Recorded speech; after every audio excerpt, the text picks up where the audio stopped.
सत्र प्रारंभ करते हैं।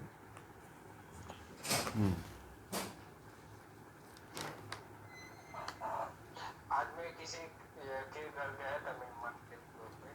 अच्छा तो अच्छा। वहाँ पे मैंने बातचीत की जब हकीकत जो पैकेजिंग फूड्स होते हैं, आइसक्रीम, चॉकलेट्स, फिर चाय, ये सब। तो वो बोले अपने आप को भक्त बोलते, मतलब हमारे गुजराती में भगत इसको बोलते हैं जो वेजिटेरियन होता है, मतलब कुछ मांसाहारी चीज़ों को स्पर्श या मतलब खाता नहीं। तो मैंने कहा ठीक है आप करते हो। फिर मैंने जब उनको सच्चाई बात की कि आप जो चाय पीते हो उसमें ये होता है, नॉनवेज करते हो, और जो आप तेल लाते हो बाजार से या जो फूड पैकेजिंग लाते हो तो इसमें ये सब होता है। अरे हम तो अपने आप को बड़ा भगवान के ईश्वर का मतलब वो भक्त मानते थे, और ऐसी बात है कि ये तो बहुत बड़ा पाप हो गया। फिर ये जो साबुन लोग यूज करते हैं ना, ये जो साबुन डेयरी लगाते हैं, उसमें भी जानवरों की, पशुओं की, गायों की चर्बी होती है ना। जी। तो इनमें से उन्होंने कुछ सवाल भी पूछे कि उसका प्रूफ क्या है। फिर वो तो मुझे नॉलेज था, वो मैंने दिया उनको कि उसका क्या प्रमाण है। और दूसरे लोग भी बोल रहे थे कि जिनको आदत नहीं छूट रही थी तो बोला कि देखो मरना तो है ही, वैसे भी मृत्यु तो निश्चित है उस टाइम पे। तो फिर चाहे क्या फर्क पड़ता है कि हम बीमार होके पड़े, एक्सीडेंट होके मरे, बूढ़े होके मरे, मरना तो तय है। तो फिर किस बात का डर, तो क्यों ना मौत शौक से जिया जाए। मतलब ऐसे भी कुछ रिव्यू वाले लोग मिले, बोल रहे कि मरना तो तय है तो फिर एंजॉय करके क्यों ना मरे, मतलब पूरा उस भौतिक भोग का सुख लेकर, मतलब ऐसी उनकी मान्यता थी। मतलब लेकिन वो ये नहीं समझ पा रहे थे कि मौत जो उनको आएगी वो तो ठीक है, लेकिन उनको फिर अगले जन्म होगा या इस जन्म में जो दुख झेलने पड़ेंगे या जो मुसीबतें आएगी वो इन कारणों से आने वाली। तो लोगों को ये चीज को नहीं समझ पाते, रिलेट नहीं कर पाते। उनको यह मान्यता है माइंड में कि ये एक ही बार जन्म मिला है, मतलब मनुष्य एक बार यदि मिला है तो उसको क्यों सुख और मतलब शांति से, मतलब मौत सुख से क्यों न जिया जाए। तो फिर उसके लिए फिर चाहे किसी जीव की हिंसा भी होती हो या पाप भी करना पड़े तो क्या मतलब हमको क्या हो। तो इनको ये नहीं पता रहता या माइंड में होता कि अगर हम बुरे कर्म करते हैं या हमारे महोत्सव के कारण यदि किसी प्रकृति या कोई अन्य जीव की नुकसान होता है शारीरिक मानसिक रूप से, तो ये गलत बात है। ये लोग नहीं समझते या नहीं समझ पाते। तो ये उनकी मनसा रहती है कि एक बार जिंदगी मिली है, मृत्यु तो तय है, फिक्स है, तो क्यों ना महोत्सव से जिया जाए। तो ऐसे लोगों को मतलब फिर क्या कहा जाए कि उनका काम कहना ये है कि एक बार जिंदगी मिली है तो क्यों ना महोत्सव से जिया जाए, क्या फर्क पड़ता है, मृत्यु तो तय है, तो फिर किस बात का डर। ठीक है, ठीक ठीक। ये बहुत ही ज्वलंत मुद्दा आपका है कि लोग ये कहते हैं कि मरना तो एक दिन है ही है, परंतु मरा किस तरह से जाए लोगों को यही नहीं पता है। मृत्यु कहते किसको हैं? मृत्यु होना, किसका मृत्यु होना होना है, और किसका मृत्यु होकर के भी नहीं होती है। आप ये समझिए कि मृत्यु होती किसकी है। ये लोग ये समझते हैं कि केवल एक शरीर को छोड़ देंगे तो हमारी मृत्यु हो जाएगी। ये मृत्यु थोड़ी है, ये तो जीवन का एक प्रवाह है, मृत्यु का एक क्रम है कि जो जीवात्मा शरीर के भीतर है इस शरीर को छोड़ करके दूसरे शरीर में चली जाएगी, तो इसको मृत्यु थोड़ी कहते हैं। इनको मृत्यु का तात्पर्य पता ही नहीं है क्या होता है। ये शरीर जो है, इसमें से प्राण निकल जाता है तो शरीर ये मृत प्राय हो जाता है। बस इतना ही पता है इनको। परंतु मरना भी किस तरह से हो और किसके लिए हो, ये घटिया मौत मरना कौन चाहता है? आप बताओ, कौन चाहता है? कोई चाहता है कि हमारी सबसे घटिया मौत हो? अरे ये बताओ, आप कोई रोगी बन करके, कोई असहाय बन करके, कोई दरिद्र बन करके, कोई एक्सीडेंट हो करके इस तरह का मृत्यु आप चाहते हो? जब ये बात को मेरी पूरी सुनिए, वो मैं समझ गया आपके पूरे प्रश्न को, मैं पूरी बात को सही समझ गया और मैं पूरा सब आप उसमें रिकवर कर दूंगा आप में। तो आप वो किस तरह की मृत्यु चाहते हैं? वो ये चाहते हैं कि मैं मर जाऊंगा। अरे मौज तुम किस चीज़ का लेना चाहते हो भाई? जिस शरीर के लिए तुम मौज ले रहे हो, वह शरीर ही नहीं रहने वाली है तेरे साथ। जिस शरीर को तुम इतना मौज दे रहे हो, जितना आनंद दे रहे हो, वह शरीर तुम्हारे साथ जाने वाली ही नहीं है। यहाँ तक कि मन और इंद्रियों के विषय भी तो आपके साथ नहीं जाने वाले हैं। यदि आप भोजन का आनंद ले रहे हो तो ये शरीर तो यहीं छूट जाती है ना। जिस शरीर को तुम बहुत अच्छा आनंद दे रहे हो, कह रहे हो कि मजा ले लो, हैं? ये शरीर का मजा कहीं और थोड़ी जाता है, ये यहीं पे खत्म हो जाता है। आप तो इस शरीर का मजा नहीं लेते हो, इस शरीर के हत्यारे हो। यानी कि एक तरह से ये कहा जाए तो आप स्वयं अपने हंता हो। इसको जैन धर्म में अहिंसक कहा जाता है। ये भी हिंसा एक प्रकार की है।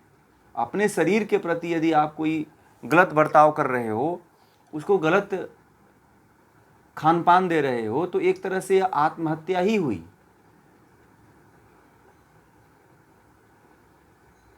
एक तरह से यह आत्महत्या ही हुई। आप जान रहे हो और फिर भी शरीर को आप गलत चीज़ दे रहे हो और ये कह रहे हो, ये दलीलें दे रहे हो कि जो है एक दिन तो मरना ही है। तो इसका मतलब कि आप जान करके अपने शरीर को मार रहे हो। आप स्वयं अपने हत्यारे हो। तो ईश्वर भी क्षमा नहीं करता ऐसे लोगों को। फिर ये जो शरीर है ना, ये शरीर ऐसे ही लोगों को दोबारा पुनः भगवान नहीं देता है। फिर कीड़े मकोड़े, जीव जंतु में घसीटता रहता है। लोग कहते हैं कि पता नहीं हमने कौन कर्म कर दिया था कि जो है मैं जो है कीड़ा बन गया, मकोड़ा बन गया, बिल्ली बन गया, ऊंट बन गया, ये बन गया, वो बन गया। तब उस समय जो है बड़ा कराहते हैं कि देखो मनुष्य है तो वो गाड़ी से चल रहा है, उसके पास घर है, कुत्ते बिल्ली सड़क पे सोते हैं, बारिश आती है किसी घर के सामने छज्जे पे जाते हैं तो लोग भगा देते हैं, मार देते हैं, डंडे से मार देते हैं। तो जब मनुष्य भोगता है तब उसे जिस योनि में जो मनुष्य रहता है, जैसे कुत्ते का जन्म लिया है तो कुत्ते के जन्म में जो कष्ट भोगता है तो वह कुत्ता ही जानता है कि कितना कष्ट है। एक बिल्ली जो कष्ट भोगती है वो बिल्ली को ही पता होता है कि उसके जीवन में कितना कष्ट भोगना पड़ता है। तब इनको नहीं पता चलता है कि मैंने कौन सा कर्म कर दिया था और कितना भगवान ने अवसर हमको दिया था और हमने कितना गलत कार्य करके आए। इस तरह की सोच वाले व्यक्ति को आपको ये बतलाना चाहिए, उसको ये संदेश देना चाहिए कि तुम अपने खुद के हत्यारे हो। आपको वहाँ पे ये उसको कहना चाहिए कि आप अपनी आत्महत्या कर रहे हो, आप अपने हत्यारे हो। ये धर्म के विरुद्ध है और धर्म के विरुद्ध है और आपके भी विरुद्ध है। और आत्महत्या करने वाले को तो पाप मिलता है, आपको पता है, उसको दंड भोगना पड़ता है। हाँ, आजकल जो लोगों का एक ट्रेंड बन गया है कि शरीर को मार दो, तो भगवान जो है, आप प्रकृति के साथ छेड़छाड़ नहीं कर सकते हो। आप प्रकृति के साथ यदि आप छेड़छाड़ करोगे तो उसका दंड और भयंकर मिलता है।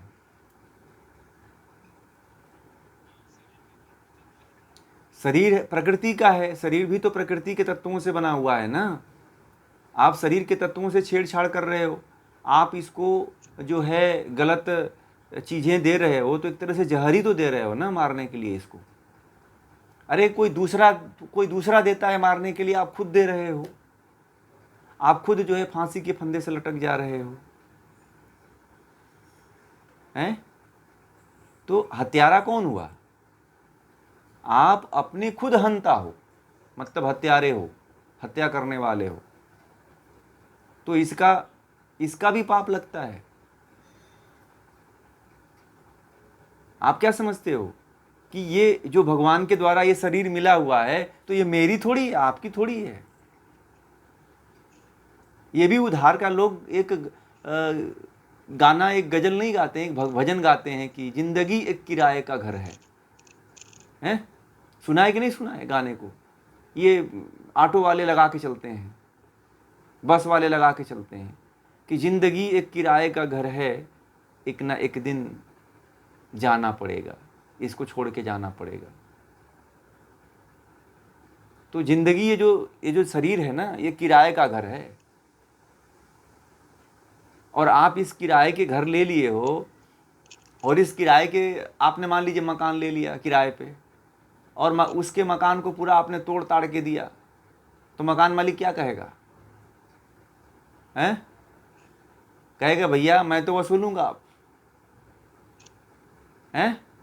वो तो वसूलेगा ना भाई, उसने इतना मेहनत से बनाया है, खर्च किया है, पेंटिंग करवाया है, दीवार बनवाया है, चुनाई किया है, पुताई किया है, इलेक्ट्रिक लगवाया है, पंखा लगाया है, सब उसमें आपने तोड़ फोड़ करके चले गए, गंदगी करके चले गए। तो वो मकान मालिक क्या करेगा? आपसे वसूलेगा, साफ सफाई करवाएगा आपसे। तो इसी तरह ये जो शरीर है, यह भी एक किराए का घर है। और आप इस शरीर को पा जाते हो तो लगता है कि बस ये मेरी है, तो मेरा राज चलेगा इस पे, जो मैं चाहूंगा वो होगा।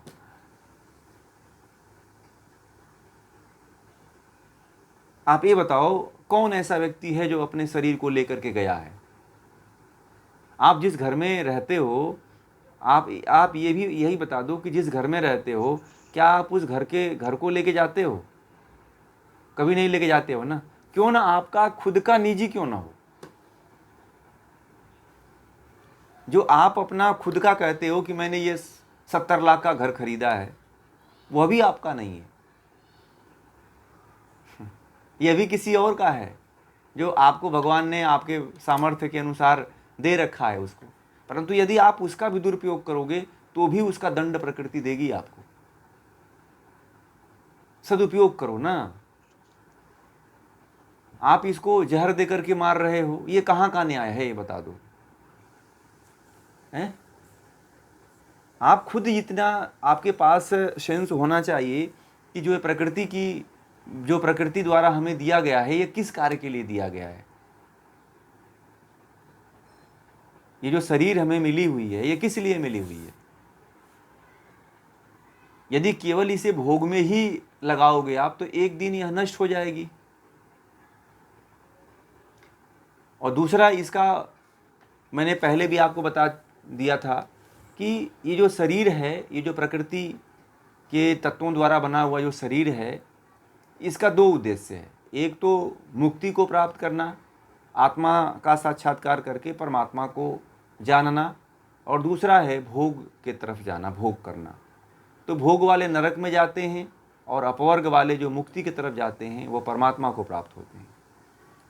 तो यदि आप परमात्मा को प्राप्त करना चाहते हैं तो अपवर्ग वाले मार्ग पे जाइए, जो उसका उद्देश्य ईश्वर ने बताया है। तो वही प्रकृति आपको, यही शरीर आपको ईश्वर तक पहुंचा देगी। और बार बार ये जो जन्म हो रहा है, बार बार प्रकृति के जो तत्वों को आप ले रहे हो, तो क्या इसका कर्ज आपको नहीं चुकाना पड़ेगा? ईश्वर ने आपको ये शरीर दिया हुआ है, तो इसकी आप कीमत कितनी अदा करते हो, ये बताओ। ये जो मिट्टी 5 तत्वों के द्वारा बना हुआ ये शरीर है, पृथ्वी जल अग्नि वायु आकाश, तो ये भी तो कोई हमको फ्री में तो दिया नहीं है। जब उपनिषदों को पढ़ेंगे तो ये बात क्लियर होगी। और का हमें रोल अदा करना पड़ेगा ना, ऐसे थोड़ी जो है ईश्वर ने आपको दे दिया है शरीर, आप क्या करते हो? प्रकृति, ईश्वर ने आपको शरीर दिया है, इस शरीर का क्या आप उपयोग करते हो? तो ऋषियों ने ये खोज किया कि मानव मात्र की सेवा करो।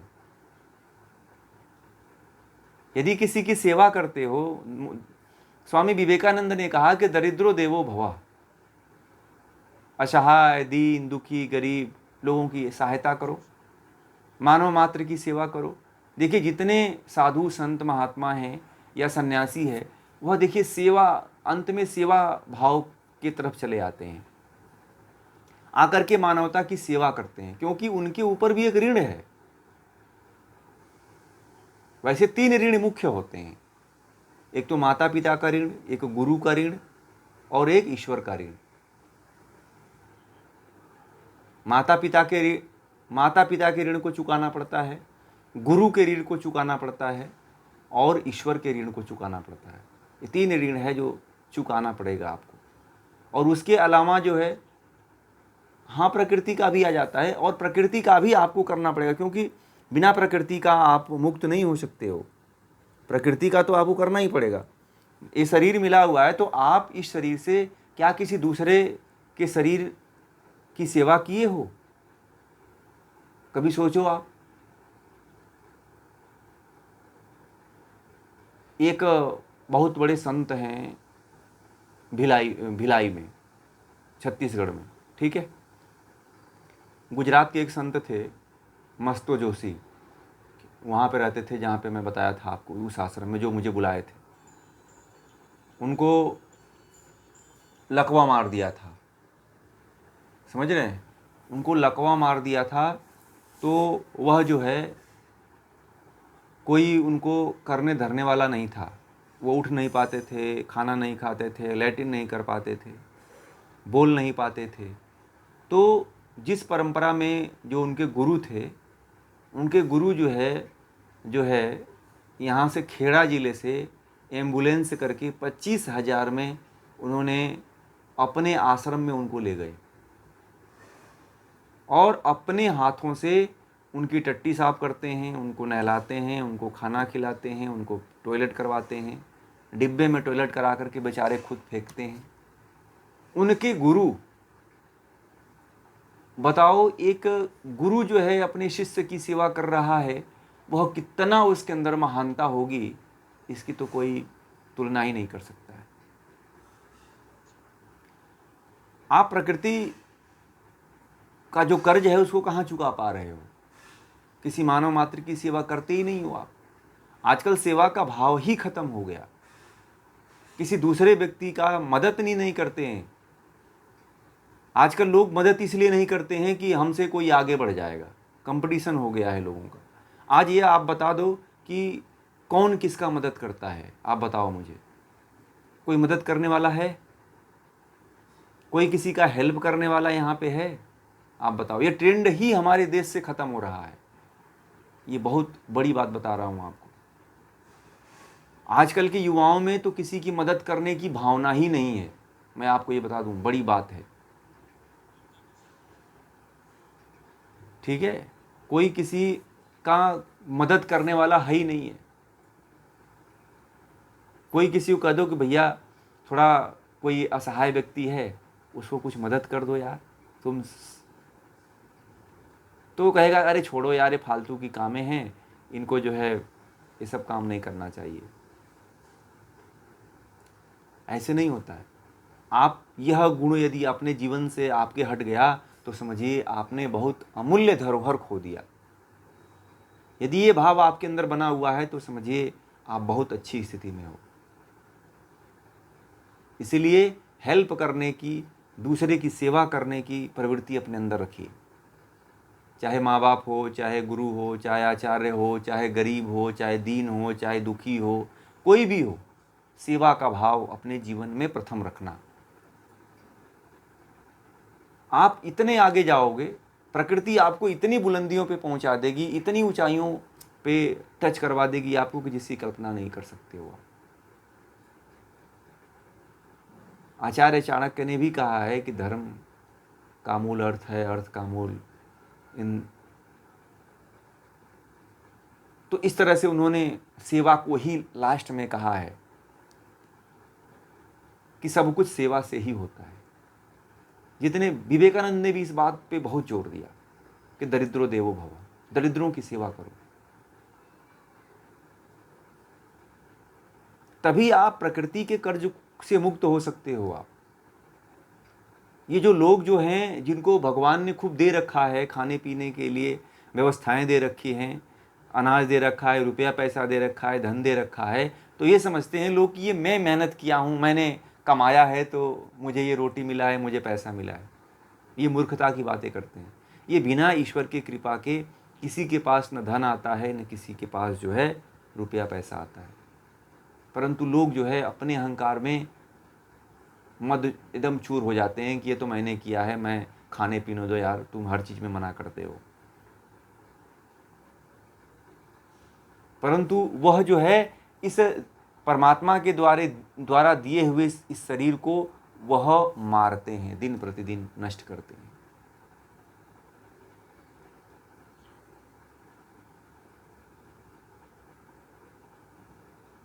और लोग क्या कहते हैं, अरे मरना तो है ही है। अरे मरना तो सबको पता है, परंतु किस तरह से मरना है भाई? तुम किस तरह से मरना चाहते हो? मृत्यु उसको कहते हैं, मरना वह है कि आप आत्मज्ञान प्राप्त करते हुए मर गए, ईश्वर को जानते हुए मर गए। ठीक है, तो इसको मृत्यु कहते हैं। वास्तविक मृत्यु इसको कहते हैं। या तो परमात्मा को जान करके मर गए, शरीर छूट गया, या जानते हुए आधे अधूरे में मर गए, तप करते हुए मर गए, तपस्या करते हुए मर गए, तो इसको मृत्यु कहते हैं कि वास्तव में वो व्यक्ति का जीवन सफल रहा। ये खाने पीने के लिए वस्तुओं इकट्ठा कर लेना, घर बना लेना, रुपया बना लेना, घर बना लेना, घर खरीद लेना, इसको इकट्ठा करते हुए मरने वाला व्यक्ति को मृत्यु थोड़ी कहते हैं। ये तो एक चिड़िया भी करती है, कबूतर भी कर लेता है। आपके घर में जो घोंसला बनाती है वह भी कर लेती है। वो भी चिड़िया जैसे आप करते हो, अपने बच्चों का पालन पोषण कर लेते हो, दाना चुगा देते हो, वह भी कर लेती है। और जब तक बड़े नहीं होते हैं तब तक बच्चों को छोड़ती भी नहीं है। छोड़ती है? नहीं छोड़ती है। जब एक चिड़िया कर सकती है, जब एक पशु कर सकता है, तो आप भी तो वही कर्म कर रहे हो। और आपके लिए भी तो कोई किया है, तो आपने तो चुका दिया। आपके लिए भी तो आपके माँ बाप ने किया है, आपकी सेवा किया है, आपको पाल पोस के बड़ा किया है।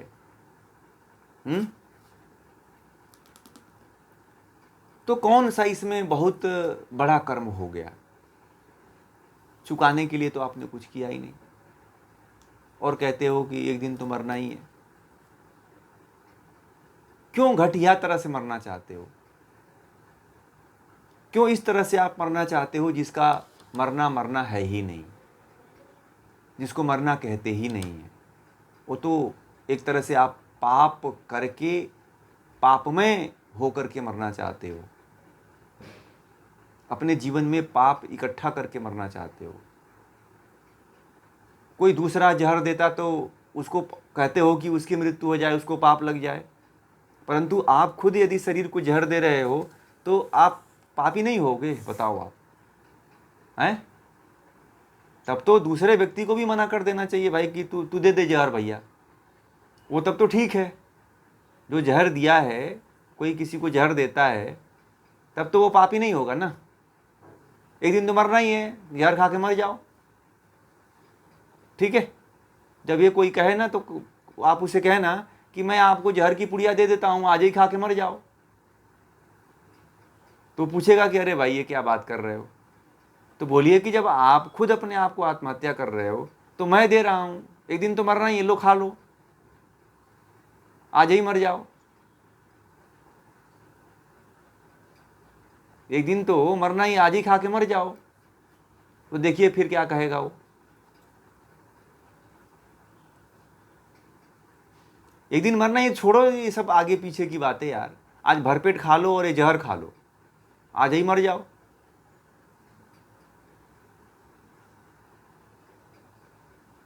तब इस तरह के जो तर्क देने वाले लोग हैं ना, तब उनकी वास्तविकता पता चल जाएगी कि उनकी क्या वास्तविकता है। यह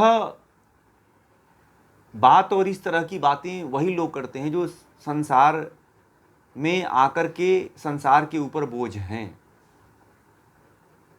पृथ्वी के ऊपर भार बने हुए हैं लोग।